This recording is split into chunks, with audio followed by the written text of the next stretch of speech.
ষড়যন্ত্রের রাজনীতি কিভাবে দেশকে ধ্বংস করে সেটি আমরা চাক্ষুষ দেখতে পেয়েছি, টেলিভিশনের পর্দায় দেখতে পেয়েছি, উপলব্ধি করেছি 2009 সালের 25শে ফেব্রুয়ারি তারিখে। বিডিআরের এই যে হত্যাকাণ্ড, এটি ছিল একটি পরিকল্পিত হত্যাকাণ্ড। এর সাথে জড়িত ছিল আমাদের প্রতিবেশী রাষ্ট্র এবং এর সাথে সংশ্লিষ্ট ছিল আওয়ামী লীগের নেতৃবৃন্দ, প্রধানমন্ত্রী এবং অন্যান্য গুরুত্বপূর্ণ ব্যক্তিরা। এই ঘটনা ঘটার 3-4 দিন আগেই হত্যাকারীরা মিটিং করেছে আওয়ামী লীগের এমপি তাপস, নানক ইত্যাদির সাথে, এবং সম্ভবত অনির্বাচিত প্রধানমন্ত্রীর সাথেও তাদের দেখা হয়েছে। যেই কারণে প্রধানমন্ত্রী এই ঘটনার আগের রাত্রে বিডিআরে যেই একটি নৈশভোজ ছিল সেখানে তিনি অংশগ্রহণ করেন নাই। এই হত্যাকাণ্ডটি ছিল অত্যন্ত মর্মান্তিক। এই হত্যাকাণ্ড ঘটানো হয়েছে আমাদের সামরিক বাহিনীকে দুর্বল করার জন্যে, বিডিআরের মনোবল ভেঙে দেওয়ার জন্যে। বিডিআর বর্ডারে অত্যন্ত এফেক্টিভ একটি বাহিনী ছিল, বিএসএফএল মোকাবেলা করেছে বলিষ্ঠভাবে। এই জন্য তাদেরকে শিক্ষা দেওয়ার জন্যেই এই ধরনের হত্যাকাণ্ডের ব্যবস্থা করেছে আওয়ামী লীগ এবং আমাদের প্রতিবেশী রাষ্ট্র মিলে। এখানে মিডিয়ার অনেক সদস্য উপস্থিত রয়েছেন, তাদের উদ্দেশ্যে আমি একটি কথা বলতে চাই।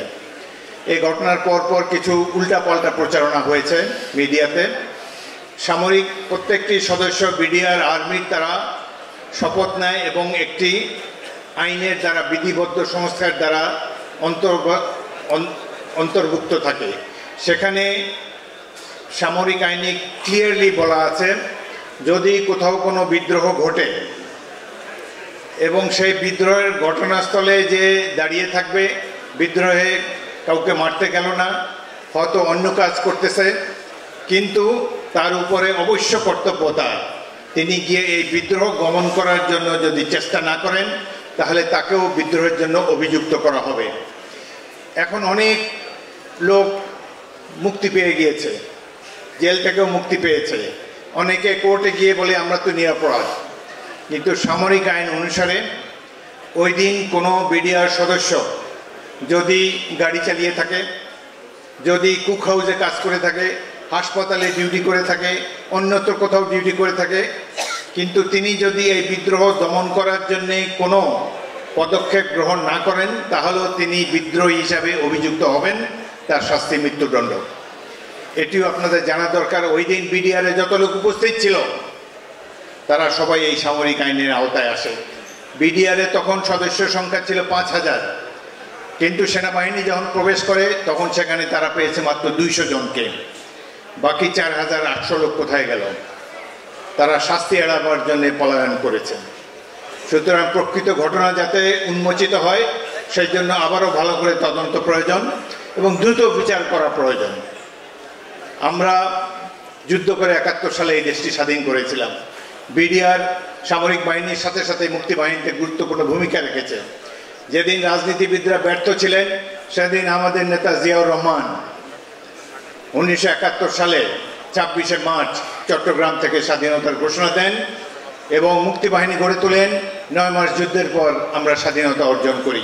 বিডিআরও তৎকালীন ইপিআর এই যুদ্ধে সাহসিকতার সাথে অংশগ্রহণ করেছিল। এই বিডিআরের মনোবল, সেনাবাহিনীর মনোবল ভেঙে দেওয়ার জন্যেই এই ধরনের ষড়যন্ত্র করা হয়েছে। দেশে দুর্বল সরকার থাকলে কি হয় সেটি এখন আমরা মর্মে মর্মে উপলব্ধি করতে পারছি। দেশে আইন শৃঙ্খলা পরিস্থিতি ঘোরতর অবনতি হয়েছে, দ্রব্যমূল্য সকল সাধারণ মানুষের ক্রয় সীমার বাইরে। কারণ কি? একটি দুর্বল অনির্বাচিত সরকার জনগণের উপরে চেপে বসে আছে। সেই দিন সরকারটি কেমন দুর্বল ছিল? যখনই এই ঘটনা ঘটে শেখ হাসিনা সারাদিন বসে বসে কোনো সিদ্ধান্ত দিতে পারেননি। সেনাবাহিনী প্রধানকে ডেকে তার পাশের রুমে বসিয়ে রেখেছেন। এই হত্যাকাণ্ডের জন্য আমি তৎকালীন সেনাপ্রধান মইনু আহমদকেও দায়ী করব। তার উচিত ছিল সেনাদল নিয়ে ঝাঁপিয়ে পড়া, তার বন্ধুদেরকে, ব্রাদার্স ইন আর্মদেরকে রক্ষা করার জন্য। সেটি করতে তিনি ব্যর্থ হয়েছেন। কোথায় সেনাবাহিনীর বিদ্রোহ হলে সাথে সাথে তা দমন করতে হবে, এটি জেনারেল জিয়াউর রহমান দেখিয়ে দিয়েছেন।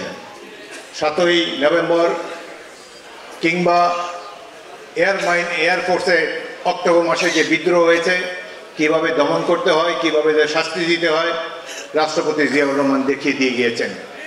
এখন সেই বলিষ্ঠ সরকারও নাই, বলিষ্ঠ নেতাও নেই, যার জন্য এই ধরনের হত্যাকাণ্ড ঘটেছে এবং ভালো মতো বিচারটিও করা যাচ্ছে না। বিচার করা দূরের কথা, কি ওই দিন 25শে ফেব্রুয়ারিতে কি অ্যাকশন নিয়েছেন তৎকালীন অনির্বাচিত প্রধানমন্ত্রী শেখ হাসিনা? তিনি এই বিদ্রোহের যিনি নেতা ছিলেন তিনি ছিলেন সুবেদার তৌহিদ। যখন তার কাছে গেলেন তাকে 1 লাফে মেজর জেনারেল পদে পদোন্নতি দিলেন, বিডিআর এর ডিজি হিসাবে ঘোষণা করে দিলেন। সুবেদার থেকে মেজর জেনারেল, পৃথিবীর ইতিহাসে এই ধরনের ঘটনা নাই। তাদেরকে শেরাটন থেকে এনে খাবার খাওয়ালেন, জিজ্ঞাসা করলেন না যে আমার বন্দী অফিসাররা কোথায় আছে। সাহারা খাতুনও গেলেন সন্ধ্যার পরে। এই ধরনের স্বরাষ্ট্রমন্ত্রী কেন বানানো হয়? কারা তাকে বানিয়েছে? তিনি বাংলাদেশের কোনো দলের নির্বাচিত স্বরাষ্ট্রমন্ত্রী ছিলেন না। প্রতিবেশী রাষ্ট্র তাকে এই ধরনের দুর্বল স্বরাষ্ট্রমন্ত্রী রেখেছে, দুর্বল সরকার রেখেছে, অনির্বাচিত সরকার রেখেছে, যাতে প্রায়শ এই ধরনের হত্যাকাণ্ড ঘটানো যায়। এক বৃহৎ ষড়যন্ত্রের দ্বার প্রান্তে আমরা দাঁড়িয়ে আছি। বন্ধুরা, ষড়যন্ত্র শেষ হয়ে যায় নাই, এখনো অনেক পানি বয়ে যাবে বুড়িগঙ্গায়। আমরা বিএনপি 17 বছর ধরে সংগ্রাম করেছি। জনাব তারেক রহমানের নেতৃত্বে এই স্বৈরাচারকে আমরা বিদায় করেছি। আমি বিএনপির সকল নেতাকর্মীকে আন্তরিক অভিনন্দন জানাই অগাস্ট এবং জুলাই মাসে বিপ্লবে অভ্যুত্থানে অংশগ্রহণ করার জন্যে। আমরা সফলভাবে তাদেরকে তাড়িয়েছি, কিন্তু এখনও আরও সংগ্রাম হয়তো আমাদেরকে করতে হতে পারে। আপনারা প্রস্তুত থাকেন। জিয়াউর রহমান নাই, কিন্তু তার আদর্শের দল বিএনপি আছে। বাংলাদেশি জাতীয়তাবাদের পতাকা বহনকারী হিসাবে আমরা প্রতিবেশী রাষ্ট্র কিংবা অন্য যে কোনো রাষ্ট্রের ষড়যন্ত্র থেকে মুক্ত করার জন্যে আবারও আমরা রাজপথে নামব। প্রয়োজন হলে আবারও আমরা সংগ্রাম করব, যাতে করে আমাদের স্বাধীনতা সার্বভৌমত্ব সবসময় অক্ষুণ্ণ থাকে। আমরা শক্তিশালী সরকার চাই, দুর্বল সরকার আর দেখতে চাই না। অতি দ্রুত সম্ভব নির্বাচন দেখতে চাই, এবং যেই সরকার সকল প্রতিবেশী বা অন্যান্য পরশক্তি ষড়যন্ত্র মোকাবেলা করতে পারে, এই ধরনের সরকার হতে পারে কেবলমাত্র নির্বাচিত সরকার। আমরা সেই ধরনের সরকারের প্রতীক্ষা রইলাম। বাংলাদেশের জনগণকে আহ্বান জানাবো তারা যেন সঠিক সময় সঠিক সিদ্ধান্ত নেয়। আপনাদের সবাইকে অসংখ্য ধন্যবাদ।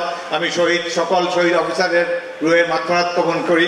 আমাদের প্রিয় নেতা নোমান ভাইরও রুহের মাগফিরাত কামনা করি। সবাইকে ধন্যবাদ।